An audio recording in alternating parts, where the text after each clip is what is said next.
வருங்கால அரசு அதிகாரிகள் அனைவருக்கும் வணக்கம். நான் உங்கள் பொன்வேல் பாண்டியன், நடப்பு நிகழ்வுகள் ஆசிரியர்.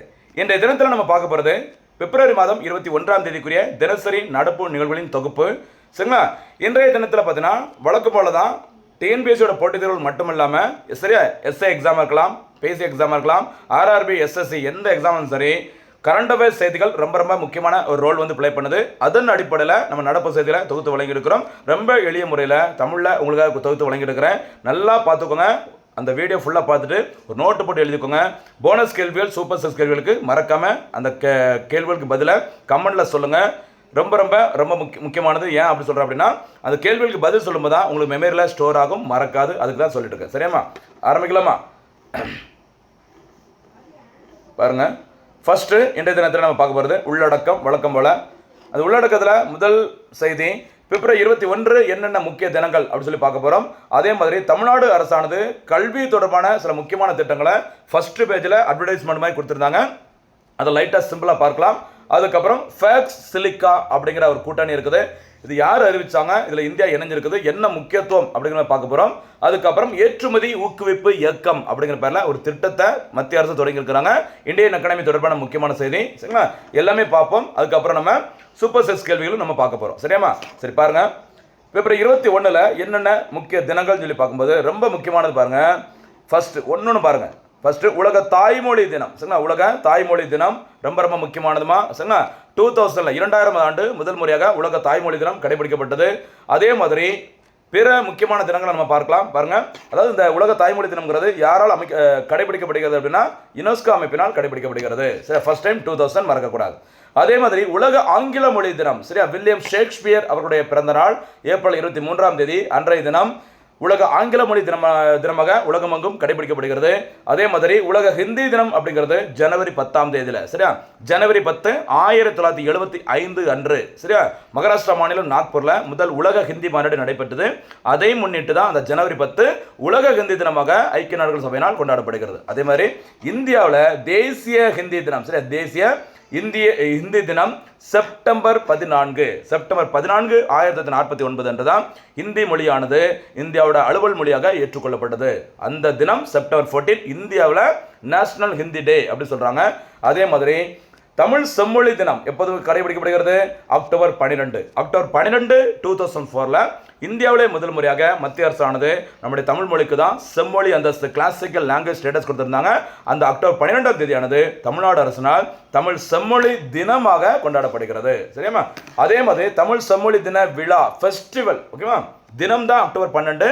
அதற்கான விழா எப்போது கொண்டாடப்படும் ஆண்டுதோறும் அப்படின்னு சொல்லி பார்த்தீங்கன்னா ஜூன் 3ஆம் தேதி. ஜூன் 3ஆம் தேதி என்பது பார்த்துக்கோங்க, முன்னாள் முதலமைச்சர் கலைஞர் மு கருணாநிதி அவர்களின் பிறந்த நாள்.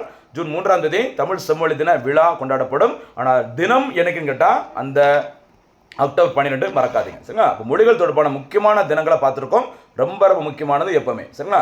அடுத்தபடியாக இன்றைக்கு நியூஸ் பேப்பரில் தமிழ்நாடு, ஓகேவா, அது எல்லா பேப்பர்லையும் பார்த்தீங்கன்னா ஃபர்ஸ்ட் பேஜில் ஒரு அட்வர்டைஸ்மெண்ட் பயங்கரமாக வந்திருக்குது.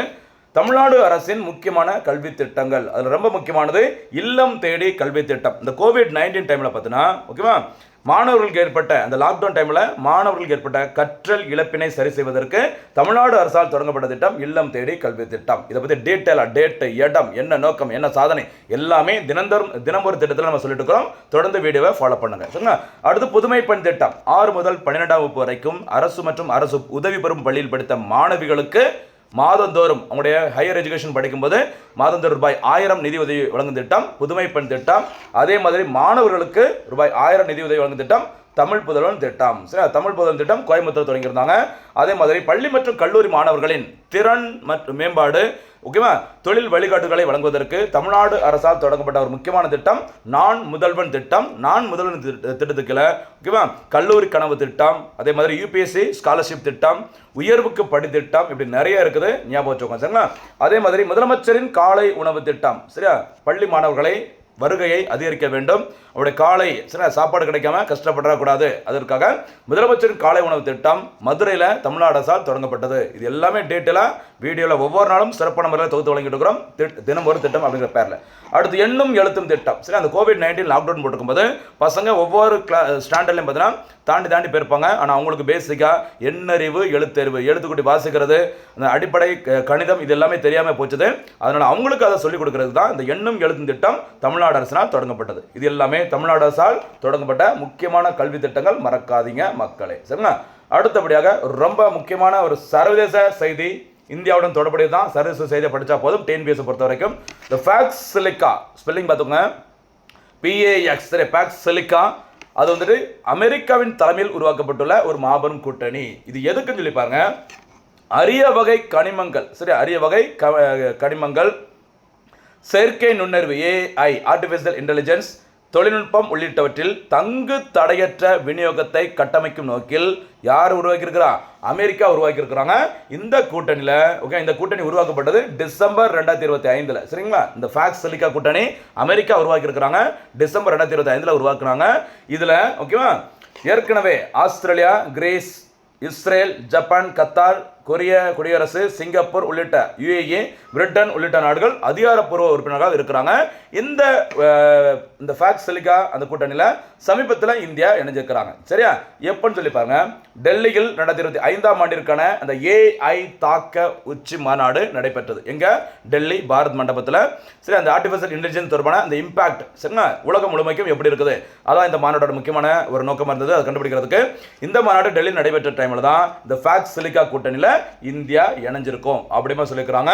முறைப்படி இணைஞ்சாச்சு. சரிங்களா? இந்தியாவிற்கான அமெரிக்கன் தற்போது தூதராக இருப்பவர் செர்ஜியோ கோர், மறக்கக்கூடாது. அதே மாதிரி மத்திய மின்னணு தகவல் தொழில்நுட்பத்துறை அமைச்சராக இருப்பவர் அஸ்வினி வைஷ்ணவ் அவர்கள். இந்த 2 நபர்களின் முன்னிலையில் தான் இந்த ஒப்பந்தம் கையெழுத்தானது. இந்த ஃபேக்ஸ் சிலிக்கா ஒப்பந்தத்தில் AI செயற்கை நுண்ணறிவு தொழில்நுட்பங்களை இந்தியாவிற்கு அமெரிக்காவால் வழங்க முடியும் அப்படி சொல்லியிருக்கிறாங்க. ரொம்ப ஒரு முக்கியமான கூட்டணி. சரியா? அடுத்தபடியாக இந்தியன் எக்கனாமி தொடர்பான ஒரு முக்கியமான செய்தி பாருங்கம்மா. சரியா? சூப்பரான செய்தி. ஏற்றுமதி ஊக்குவிப்பு இயக்கம், எக்ஸ்போர்ட் ப்ரமோஷன் மிஷன் அறிவிக்கப்பட்ட ஆண்டு 2025. அதாவது நிறையா கிட்டத்தட்ட ஒரு 10 முக்கிய அம்சங்களுடன் சரியா ஒரு திட்டத்தை மத்திய அரசு அறிவிக்கிறாங்க. ஏற்றுமதியை ஊக்குவிப்பதற்கு. சரியா? To promote export. சரிங்களா? இதோட திட்ட மதிப்பீடு ரூபாய் 25,000 கோடி கிட்டத்தட்ட. சரிங்களா? இதில் ஒரு 10 முக்கிய அம்சங்களை கொண்டு இந்த ஏற்றுமதி ஊக்குவிப்பு இயக்கம் செயல்படுத்தப்படும் சொல்லியிருக்கிறாங்க. சரியா? இந்த திட்டத்தினை செயல்படுத்துவது சிறு குறு நடுத்தர தொழில்துறை அமைச்சகம், மத்திய நிதி அமைச்சகம், இந்திய ஏற்றுமதி இறக்குமதி வங்கி, எக்ஸ்போர்ட் இம்போர்ட் பேங்க் சொல்கிறேன், எக்ஸிம் வங்கி, ஓகேவா, ஒழுங்குபடுத்தப்பட்ட பிற கடனளிப்பு நிறுவனங்கள், இவங்க எல்லாரும் சேர்ந்து தான் ஏற்றுமதியை ஊக்குவிப்பதற்கான இயக்கத்தை சரிங்களா செயல்படுத்த போகிறாங்க. இது அறிவிக்கப்பட்ட வருஷம் மறக்கக்கூடாது, 2025. மொத்தம் எத்தனை அம்சங்களை கொண்டது? 10. ரொம்ப முக்கியமானது. சரிங்களா? கால அளவு, இந்த சரி திட்டத்திற்கான கால அளவு 2025 தொடங்குறாங்க. 2031 வரைக்கும் இந்த திட்டம் செயல்படுத்தப்படும். சரிங்களா? திட்ட மதிப்பீடு கிட்டத்தட்ட 25,000 கோடி. சிறப்பு அம்சம் என்னன்னு சொல்லி பாருங்க. வட்டி மானியம், கடன் உத்தரவாதம், மின்னணு வர்த்தக ஏற்றுமதிகளுக்கு சிறப்பு சலுகைகள் வழங்கப்படும். சரிங்களா? மொத்தத்தில் 6 ஆண்டு கால திட்டம் 2025 2031 6 ஆண்டு கால திட்டமானது MSMEக்கள் சரியா சிறு குறு நடுத்தர நிறுவனங்கள் மற்றும் புதிய ஏற்றுமதியாளர்களை ஊக்குவிக்கும் வகையில் 2031 ஆண்டு வரை செயல்படுத்த வடிவமைக்கப்பட்டுள்ளது. ரொம்ப முக்கியமானதுமா ஞாபகம் வச்சுக்கோங்க. ஓகேவா? அடுத்தபடியாக இன்றைய தினத்திற்கான சூப்பர் 6 கேள்விகள்.